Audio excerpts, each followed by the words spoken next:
suposto caso de corrupção na sua universidade. Um caso muito estranho, muito questionável, todo o procedimento, uma investigação que ainda não tinha sequer começado, e no mesmo procedimento que outros juízes têm adotado, avisaram a mídia e o nome dele foi jogado na lama por vários meios de comunicação. Pelo que se divulgou até agora, trata-se claramente de mais um abuso dos direitos individuais praticado por quem deveria cuidar da justiça. Aliás, uma impressão de senso comum já nos deixaria em alerta sobre esse caso, porque corruptos e pilantras, de maneira geral, não cometem suicídio. Eles cometem delações premiadas. O clima de intolerância que nós vivemos, então, assula o ódio, o linchamento moral com pessoas enxovalhadas politicamente, situações muito graves que colocam em questão os direitos individuais. Nesse ponto, gostaria de realçar um último ponto, uma última diferença em relação a 64, que, no entanto, poderá nos levar a um desfecho parecido ao golpe da época, a depender dos acontecimentos.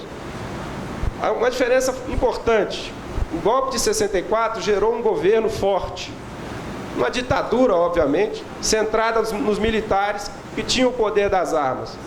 A ditadura teve seus momentos de instabilidade, não quero negar isso, como em 68, por exemplo, por causa dos protestos de rua. E por causa também da perda de apoio parlamentar da direita, inclusive. Mas a ditadura resolveu esses momentos de instabilidade usando a força militar. No impeachment agora, de 2016, ao contrário, foi gerado um governo fraco, desrespeitado mundo afora e que vive em instabilidade institucional constante. O poder executivo é de uma fraqueza sem paralelo, com um índice de impopularidade recorde, como todo mundo sabe.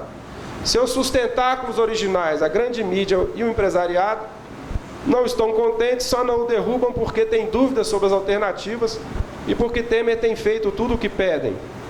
O poder legislativo não é preciso nem dizer da sua situação de fraqueza.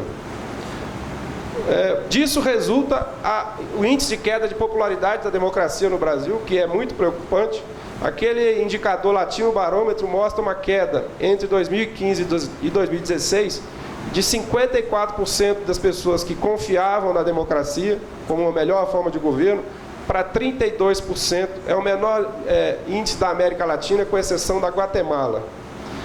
Bom, o outro poder, o poder judiciário, que era o que aparentemente tinha mais respeito e prestígio popular, está sendo agora arrastado para a lama também, por problemas internos seus, por ter se envolvido na luta política, o que vem revelando práticas condenáveis aí também dos seus chefes do Poder Judiciário. Aliás, como faltam virtudes republicanas a esses poderes, inclusive uma virtude republicana clássica, que era a coragem, como falta a coragem. Exatamente por essa grande crise institucional e o esfacelamento dos três poderes, é que temos agora o aparecimento do poder militar, que vem emergindo dos quartéis e aparecendo no cenário público. Eles estão sendo provocados pela opinião de direita, que pede intervenção militar e que anseia por ordem, e que também imagina que a ditadura dos militares dos anos 70 foi um sonho, né? Feliz, foi um idílio. Mas também os militares devem estar sendo provocados por seus próprios discursos internos, nostálgicos em relação em que eles tinham poder e em que eles se colocavam como salvadores da República. As Forças Armadas, nesse momento, são uma das instituições, se não forem a instituição mais sólida da nossa República, o que é extremamente preocupante. Exatamente porque os poderes tradicionais, os três poderes, estão em cacos. Por isso, os militares hoje ganhariam o poder de maneira muito fácil, com um peteleco, e ainda teriam apoio popular de alguns setores, como é óbvio, pelo menos no começo. A nossa esperança é que os militares sejam cautelosos e calculem os riscos para a sua instituição, no caso de se meterem numa aventura intervencionista. Da nossa parte, digamos não a isso e tentemos nos organizar e atuar contra esse cenário de retorno dos militares ao cenário, ainda que muita gente, inclusive pessoas de esquerda, às vezes, achem que os militares possam ser uma salvação. Eu acho isso um equívoco, embora eu não demonize os militares, existe patriotismo e nacionalismo entre os militares, mas entregar o poder e aceitar o poder dos militares é um risco enorme, porque eles podem gostar, não sair de lá, e é claro que o comando militar é sempre exercido por autoritarismo, por violência. Então, não nos enganemos, e como historiadores, sobretudo, e como interessados em história, todos vocês, vamos trabalhar para instruir a nossa sociedade sobre o risco que isso significa e não permitir combater a circulação de imagens edulcoradoras sobre o que foi a ditadura, imagens que falam de uma ditadura que promoveu um milagre econômico feliz.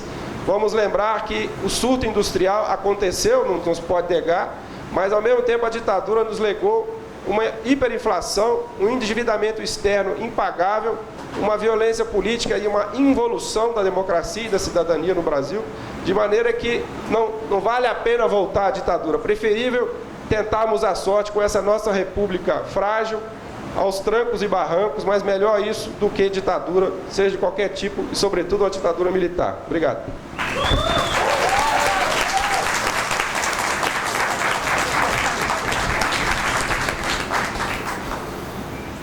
Bueno, buenas tardes. Lo primero que quiero hacer es pedir disculpas. No hablo portugués, voy a hablar en español.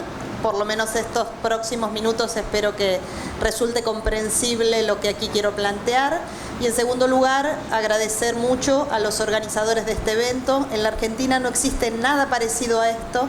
Me parece una iniciativa bien interesante para reflexionar en espacios sociales ampliados sobre cuestiones que en general debatimos los historiadores y los cientistas sociales dentro de nuestros espacios científicos y académicos.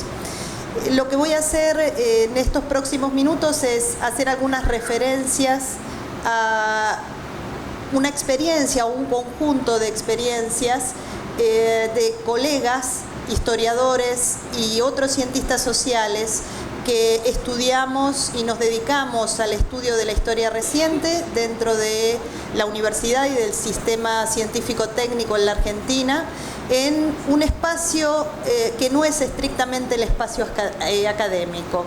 Quiero decir, siguiendo un poco lo que aquí Rodrigo planteaba, que en el ámbito académico argentino una de las novedades principales de esta última década o década y media ha sido el crecimiento de los estudios sobre el pasado reciente, que en la Argentina se ha denominado historia reciente, sin demasiada reflexión teórica o a la hora de elegir una u otra denominación. Eso se plasma en el crecimiento muy significativo de los estudios, de la producción académica, de las tesis doctorales, de los congresos, se refleja en el mercado editorial. Esto es, hay una vitalidad notable de los estudios sobre el pasado más cercano. Como se ha hecho notar bien, y a diferencia probablemente de pasados más remotos, el pasado reciente no es territorio exclusivo de la historia. En el caso de la Argentina, y entiendo que también en otras historiografías, el estudio del pasado reciente se constituye como un campo multidisciplinar, en donde intervienen historiadores, sociólogos, antropólogos, juristas, economistas, el periodismo de investigación y otro tipo de narrativas, como por ejemplo el cine, la literatura, las memorias, con un impacto público mucho más amplio quizás y mucho más significativo que los trabajos que se producen dentro de la academia. En el caso del desarrollo de la historia reciente argentina, quiero decir que esto no es privativo de la situación argentina. La historia reciente en la Argentina se ha desarrollado, se ha digamos, tenido un crecimiento importante, lo mismo que en otras historiografías, esto que Rodrigo denominaba la historia del presente, la historia reciente, la historia actual, la historia inmediata. Esto es, se enmarca dentro de un conjunto de procesos historiográficos interesados en indagar sobre esos procesos sociales en donde se mezclan pasado y presente, esos pasados que no pasan. muy vinculado también al desarrollo de los estudios sobre la memoria, que en el campo historiográfico argentino tuvo un enorme impacto como vía de entrada para estudiar el pasado más cercano. Se trata, para resumir, de un trabajo sobre procesos históricos abiertos, en donde pasado y presente conviven, conforman el objeto de estudio del investigador y de hecho definen una relación particular entre el objeto de estudio y quien lo estudia. Yo creo que hay dos modos de analizar el desarrollo de la historia reciente en la Argentina. Uno es al interior del campo académico. El desarrollo, el crecimiento de la historia reciente en la Argentina tiene mucho que ver o debe mucho a los vacíos analíticos e investigativos resultantes del modo en el que se renovó la disciplina histórica a la salida de la última dictadura militar, en un contexto en donde quienes conformaban los historiadores e historiadoras más poderosos dentro del campo rechazaban la posibilidad de investigar el pasado reciente. El pasado reciente no era historia, el pasado reciente era política, de modo que no correspondía a los historiadores analizar con las herramientas propias de la disciplina, con el rigor académico y las herramientas que la disciplina histórica brinda, ese pasado más cercano. Esa resistencia dentro del establishment académico a estudiar el pasado reciente fue uno de los estímulos más importantes para un conjunto de académicos jóvenes, casi en su mayoría, que iban desarrollando a contrapelo, ¿sí? Desenvolviendo a contrapelo de las tendencias dominantes los estudios sobre el pasado reciente. Esto por un lado, digo, creo que el proceso al interior del campo académico tuvo una significación particular y merecería ser analizado. No quiero hablar de eso hoy. Aquello que tiene que ver con los temas predominantes, con los énfasis, con los temas pendientes, con las áreas de vacancia, etcétera. Pero hay otro elemento que me interesa plantear y quería tomarlo hoy aquí, poner el foco aquí, que es la relación entre historia reciente y las coyunturas políticas y sociales, los procesos políticos y sociales que se desenvolvieron en la Argentina en las últimas 2 o 3 décadas, que desafiaron e impulsaron a muchos investigadores a estudiar un pasado cuyas marcas, cuyas huellas en el presente eran muy visibles. Como se ha sostenido en el desarrollo, en el crecimiento de los estudios sobre el pasado reciente, hay un impulsor muy importante, un estímulo muy importante, que es la dimensión ético-política.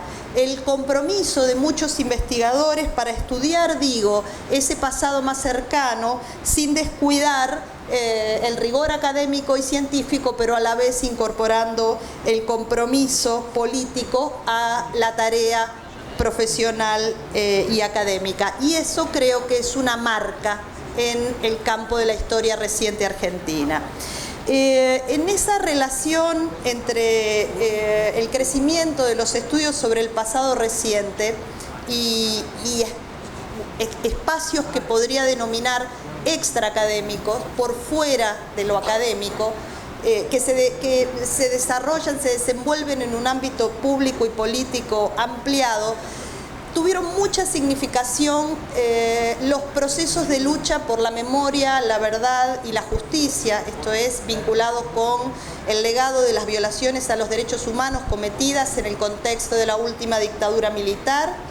En el ámbito particular de la justicia, en los procesos judiciales, en las causas por delitos de lesa humanidad que se sustanciaron en la Argentina en las últimas décadas, y vinculados también con las políticas estatales de memoria, las políticas de memoria implementadas por el Estado argentino, en particular en la última década y media.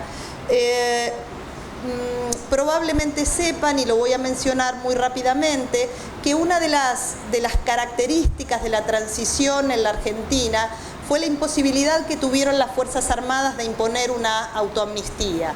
Esto es, en el caso particular de la Argentina, al no existir una amnistía y de hecho voluntad política del primer gobierno democrático de investigar y enjuiciar y castigar por lo menos a una parte de los responsables de las violaciones a los derechos humanos, abrió un ciclo, digo, de juzgamientos. Argentina fue el primer país en donde se constituyó una comisión de memoria, la CONADEP, la elaboración de un informe y sobre todo ese hecho tan impactante y tan resonante en aquel contexto de 1985 que fue el juicio a las juntas.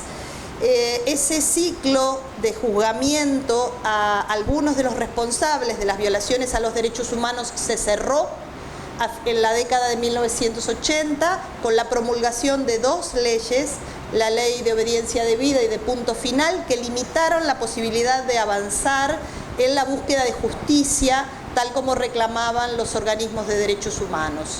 A principios de los 2000, entre 2001 y 2003, esas leyes de obediencia debida y de punto final fueron derogadas, declaradas nulas, y se inició un nuevo ciclo de acciones judiciales, que es donde quería inscribir, digo, mi planteo. Este nuevo ciclo de justicia, cuyo objetivo fue investigar y penalizar los crímenes o parte de los crímenes cometidos por las Fuerzas Armadas y de Seguridad en los años de la dictadura, se desenvolvió en estos últimos, digamos, 15 años, y fue de la mano de políticas estatales de memoria llevadas adelante por los gobiernos que asumieron a partir del año 2003, a través de toda una serie de acciones de reparación hacia las víctimas del terrorismo de Estado, de incorporación de contenidos didácticos vinculados con la historia reciente y con la historia de la dictadura, de la declaración del 24 de marzo, que es el día del golpe, como feriado nacional, y eso se incluyó en la currícula escolar. Esto es, de la recuperación de sitios de memoria, un conjunto, digo, de políticas estatales en donde esto que estoy planteando se enmarca y que tiene bastante que ver con el desarrollo de la denominada historia reciente en el espacio académico. Así, un conjunto de académicos, no únicamente historiadores, se sumaron, por ejemplo, a la gestión de espacios de memoria, de sitios de memoria, o agencias estatales vinculadas con políticas de derechos humanos, aportando su saber, su conocimiento disciplinar a este tipo de espacios. Se produjeron, y esto creo que es una característica muy notable en el caso de la Argentina, una serie de cruces o de articulaciones entre ciencias sociales y justicia. La más temprana fue la participación, la creación y el involucramiento del equipo argentino de antropología forense en toda una serie de causas judiciales con el objetivo de identificar restos óseos de personas presuntamente desaparecidas. La labor del equipo argentino de antropología forense es pionera y digamos, ejemplo a nivel internacional. Y a su vez, y este es otro cruce, otra articulación que me interesaba plantear aquí, la difusión y la utilización en el ámbito judicial de toda una serie de conceptualizaciones o de debates teóricos que se estaban produciendo en las universidades. El más notable probablemente sea el uso, la difusión del concepto de genocidio, que fue incorporado al trámite judicial por fiscales y por jueces para enmarcar los delitos cometidos, los crímenes de lesa humanidad cometidos en el contexto de la dictadura militar. La otra dimensión que aquí quería plantear tiene que ver con el involucramiento y la participación de una serie de académicos, historiadores, muchos de ellos, en el trámite de causas judiciales, como peritos, digamos, como auxiliares de la justicia, acompañando las investigaciones de los fiscales y de los organismos de derechos humanos que eran querellantes en las causas de lesa humanidad, participando, y esto fue el último rol que se incorporó, como testigos de contexto. Esto es, los investigadores eran invitados a participar de los juicios contra represores para contar y para dar cuenta de lo que había pasado en ese contexto y en donde se enmarcaban los delitos que se estaban investigando, o aportando sus investigaciones al trámite de las causas judiciales. Más de una decena de investigadores han participado, digo, en distintas causas judiciales que se tramitaron desde mediados de los años 2000 hasta la actualidad, en las distintas jurisdicciones y en casi todas las provincias del país. Digo, esto abre toda una cantidad y abrió toda una cantidad de cruces entre historia y justicia, para las cuales el caso argentino creo que es un ejemplo bien interesante. La última cuestión que me gustaría plantear vinculado con esto tiene que ver con que esas relaciones entre historia y justicia, problemáticas de por sí, no estuvieron exentas de tensiones. Por ejemplo, el uso de investigaciones de algunos colegas por los defensores de los represores. ¿Qué pasa? Y se produjeron casos en donde las investigaciones de colegas fueron utilizados como argumento de las defensas, no solamente para procesar y condenar a los responsables de violaciones a los derechos humanos, sino para contribuir a sus defensas, ¿no? O incluso discusiones y debates entre académicos y agentes judiciales respecto de qué es lo que conviene investigar. En el año 2016 se hizo un encuentro en la Universidad de Buenos Aires entre agentes del Poder Judicial, fiscales y jueces vinculados con las causas por delitos de lesa humanidad e investigadores, en donde uno de los posicionamientos fue que no había que investigar ahora a las Fuerzas Armadas y de Seguridad porque eso podía generar argumentos para las defensas, ¿no? Y eso efectivamente genera conflictos respecto de la autonomía de la investigación y las posibilidades de seguir indagando. La contracara de esto, de esta participación activa de académicos en el trámite de causas judiciales, ha sido el uso cada vez más extendido por parte de los historiadores del pasado reciente de los expedientes judiciales. Las causas judiciales son reservorios de documentación muy valiosa, en un contexto en donde resultaba difícil acceder a los archivos. Las causas judiciales se convirtieron en lugares de recopilación de documentación, muy atentos a las necesidades de la justicia, pero acercando a los investigadores fuentes que estaban inaccesibles. Y ahora que hago referencia a este tema de las fuentes documentales, la última cuestión que quiero plantear tiene que ver con el tema de los archivos. En la Argentina se produjo en estos últimos 10 años una relación muy importante entre el avance de las causas judiciales, siempre vinculados con violaciones a los derechos humanos, con políticas públicas de memoria y con la investigación académica. Una de las novedades más importantes fue el descubrimiento en algunos casos o la puesta en acceso de lo que en la Argentina se denominan, entre aspas, archivos de la represión, que en general son archivos de organismos de inteligencia. Desaparecido el organismo productor de esos documentos, quedan los archivos disponibles, pero la búsqueda de material documental dentro de las dependencias estatales con el objetivo de conseguir pruebas para condenar a los responsables de violaciones a los derechos humanos, produjeron un proceso muy importante de desclasificación de documentos impulsados por el Estado argentino y de apertura de archivos, por ejemplo, de archivos del Ejército. Todo ese material documental hace 10 o 15 años era virtualmente inaccesible. No se sabía que existía. Ahora, en una proporción muy importante, está al acceso de los investigadores. Y eso ha tenido un enorme impacto sobre la investigación, en particular los estudios sobre represión, sobre violencia política y represión, sobre agencias represivas estatales, sobre el Ejército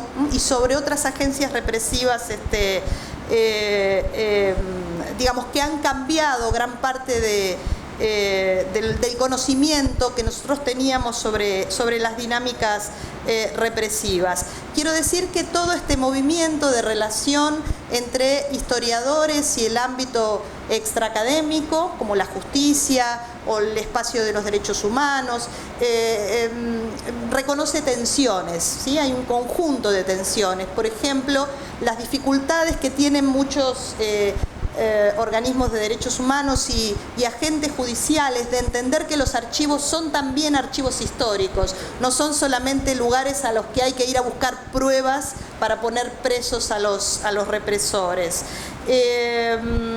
La inexistencia de un sistema nacional de archivos, las restricciones al acceso de esas fuentes, es muy común en el caso de la Argentina cuando un investigador solicita documentación que venga con tachas de los nombres, estos denominados datos sensibles o datos personales que hacen muy difícil el proceso de trabajo sobre las fuentes y de reconstrucción documental.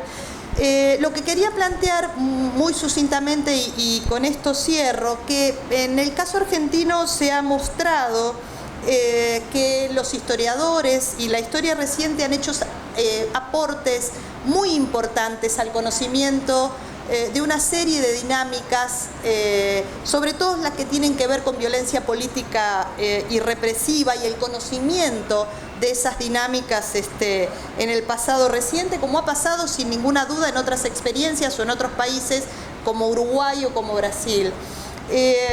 Y lo que muestra el caso de la Argentina es esa íntima relación entre lo académico y lo político, entre historia y política. La historia reciente tiene, a diferencia probablemente de otros subcampos dentro de la historia, un grado de politicidad, un plus de politicidad que creo que constituye una de sus principales marcas, ¿no? Esa dificultad o esa imposibilidad por separar el pasado del presente, el compromiso ético y político de los historiadores o de los investigadores y el rigor académico. Y estoy a disposición si es que algo de todo lo que dije no se entendió, y muchas gracias.